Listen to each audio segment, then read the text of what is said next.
All right, everyone. So the return of Drew McIntyre was certainly a shock, and we've been following up on the story as much as we can. Triple H talked about it, so here's what he told Sports Illustrated. As we create more and more stars, it sort of creates this opportunity for stars to be able to come in and out because you're not relying on the same people every week to get you where you need to get to, right?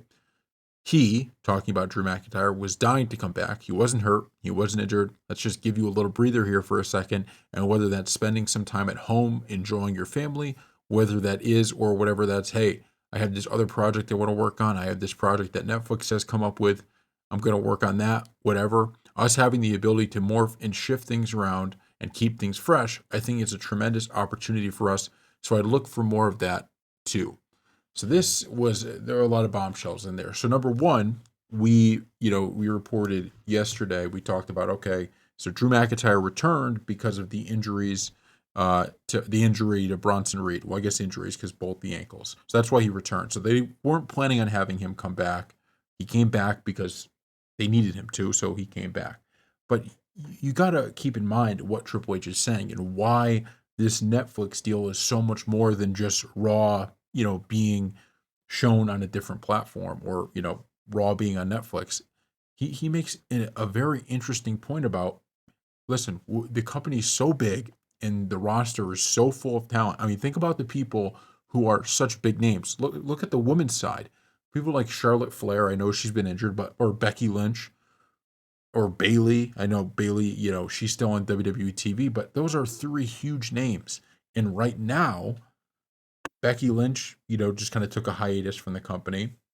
Charlotte Flair is recovering from an injury, but she'll be returning. But there's so much talent that they still have a stock division, even with those two not in, not in wrestling right now. Even with Charlotte Flair recovering from an injury and Becky Lynch out of the company. And then of course Bailey, after she ended up losing the title, she's still in the main event scene, but the fact that she's not a champion, with her being such a big name, it's crazy how much talent they have.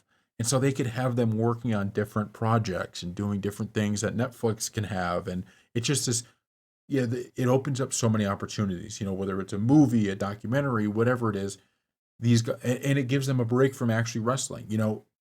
I think people always look back on like, okay, how the company used to be and kind of the rough road it was because it 100% was, and they look back and they kind of have an evil view of it. But you got to remember that you know the size of WWE now, the company size, it allows for this kind of stuff because you could afford it.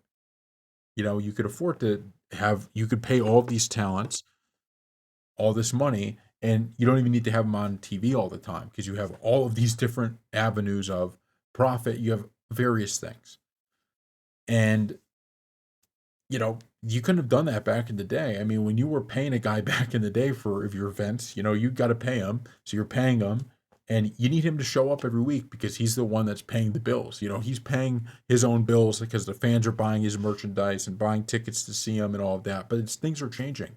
And then you could also have when they're not wrestling, they could still be making the company money if they're working on a project with Netflix, and then you have royalty fees and just a million and one things. So there are so many different avenues this Netflix deal could go down, and the fact that Triple H kind of mentions that, where he's like, "Yeah, we just told McIntyre, man, you don't have to come back yet."